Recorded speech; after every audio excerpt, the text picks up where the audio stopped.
Very good morning, dear kids. Welcome back in today's Hindi online classes. I am Mrs. Ila Gokani. Children, in our previous video, we have learned स्वर, कुछ व्यंजन भी पढ़े हमने, है ना। 11 स्वर के बारे में पढ़ा, फिर कुछ व्यंजन पढ़े, 25 व्यंजन, ओके।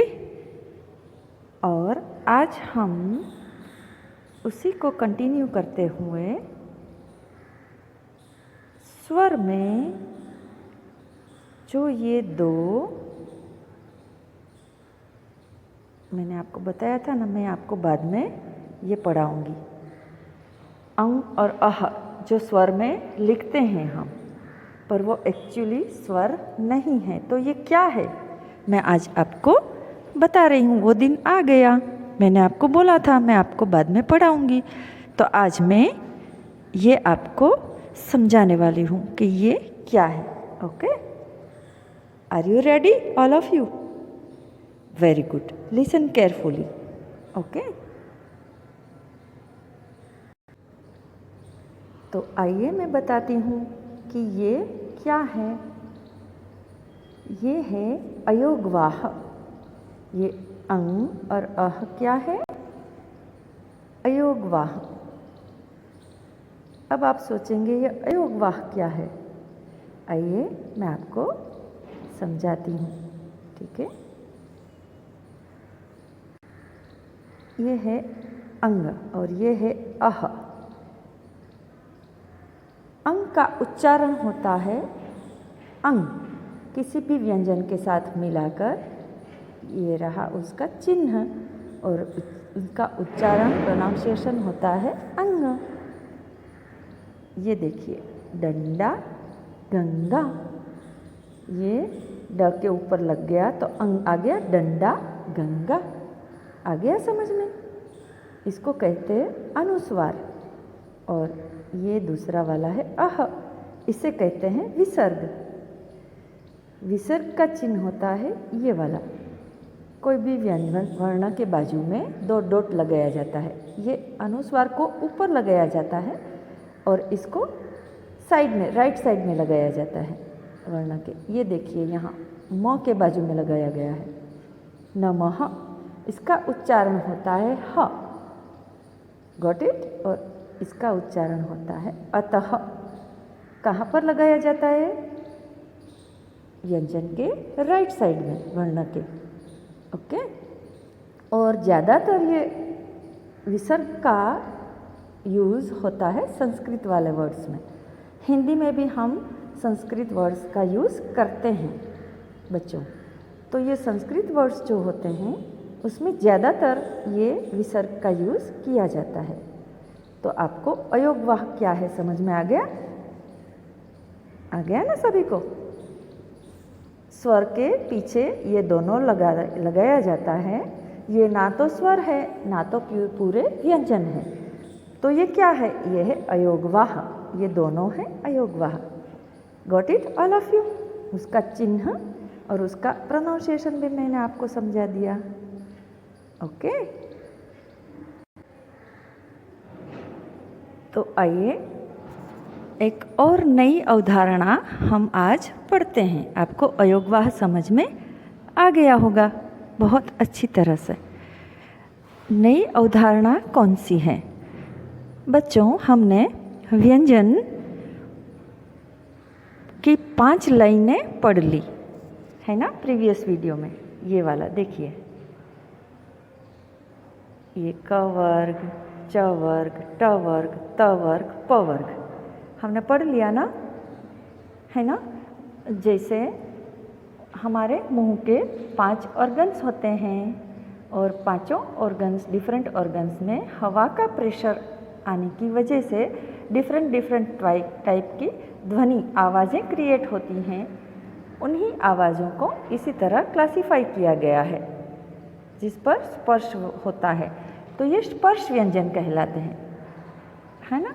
हमारी जीभ कहीं स्पर्श करती है और हवा का प्रेशर कुछ कुछ ऑर्गन्स पर रुकता है, उसकी वजह से ये डिफरेंट आवाज़ें निकलती हैं।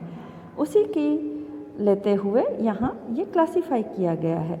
अब उसमें से ये थर्ड वाली लाइन यानी कि ट वर्ग देखिए यहाँ।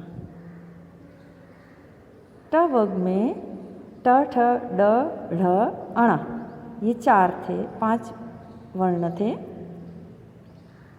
अब इसमें ये ड और ढ के नीचे बिंदी लगाई है, देखिए यहाँ नीचे ये ड और ढ है। 2 और व्यंजन मिल गए, इन्हीं में से ड के नीचे डॉट लगाया, ढ के नीचे डॉट लगाया, दिख रहा है यहाँ पर। ओके, अब ये दोनों को आज हम समझेंगे ये क्या है। तो ये है द्विगुण व्यंजन।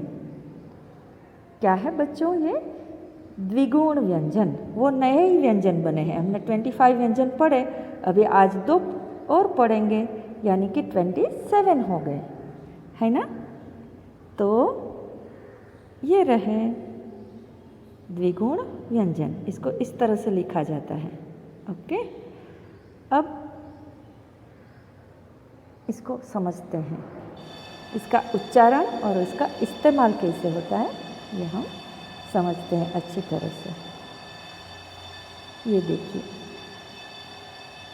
ये है लड़, लड़ाई।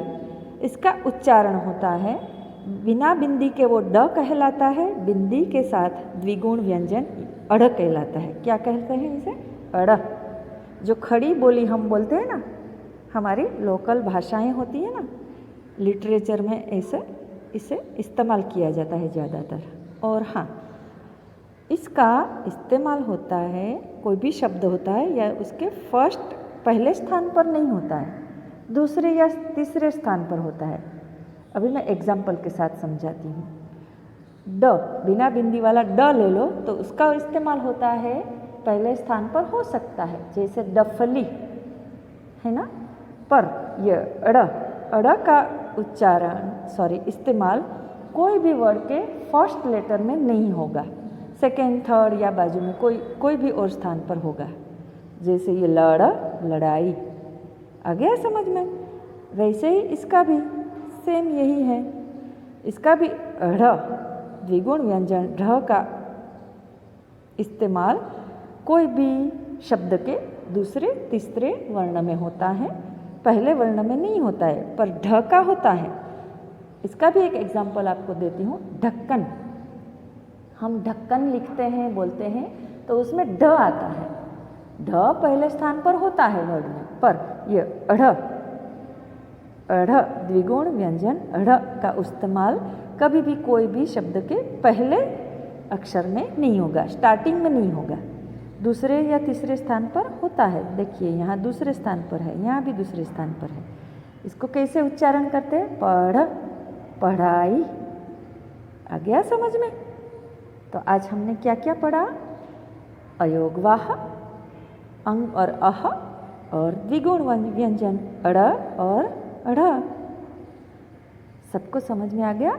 अब हम एक बार और ये देख लेते हैं हमने क्या क्या पढ़ा और क्या क्या हम नेक्स्ट वीडियो में पढ़ेंगे।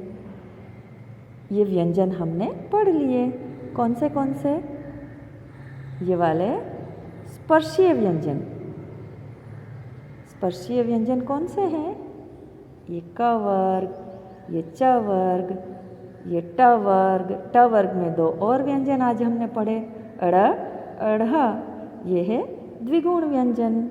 ये त वर्ग, ये प वर्ग। ये हमारी जिह्वा, जीभ कहीं कहीं स्पर्श होने के कारण इसकी ध्वनियाँ निकलती है, इसलिए इसे स्पर्शीय व्यंजन या तो वर्गीय व्यंजन भी कहा जाता है। ओके, तो आज हमने 25 पहले पढ़े थे, और ड, अड़ और ढ, अढ़ 2 और व्यंजन पढ़ लिए, 27 हो गए। ओके, 2 नए व्यंजन मिल गए।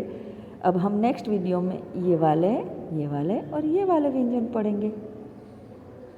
Got it all of you? Very good. तो आइए अब मैं आपको कुछ होमवर्क दे रही हूँ। ये मैंने एक वर्कशीट रेडी की है आप लोगों के लिए। उसमें आपको क्या करना है, रीड एंड राइट स्वर एंड व्यंजन 1 टाइम इन हिंदी नोटबुक। मैंने प्रीवियस वीडियो में भी यही दिया था, आज भी मैं आपको यही वर्क दे रही हूँ, क्योंकि ये बेसिक है, ये आपको अच्छे से सीखना पड़ेगा, उसके बाद हम आगे अच्छे से पढ़ सकते हैं। ओके, ये हैं स्वर, ये सारे आपको लिखने हैं। देखिए आज हमने ये 2 अयोगवाह पढ़े ना, ये 11 स्वर हैं और ये दोनों अंग और अह क्या है, अयोगवाह, पर हम लिखते हैं इसे स्वर के साथ, पर ये ना तो स्वर में आते हैं ना तो व्यंजन में आते हैं। ओके, ये है अयोगवाह। तो आपको ये स्वर लिखने हैं। आज की डेट, न्यू पेज आप ओपन कीजिए अपनी नोटबुक में, आज की डेट लिखिए और ऊपर ये हेडिंग दीजिए स्वर, और ये लिखिए सारे स्वर ब्यूटीफुल हैंडराइटिंग में, रीड भी करिए और राइट भी करिए, और ये व्यंजन लिखिए same. Okay, so that's all for today. Thank you so much all of you. Have a beautiful day.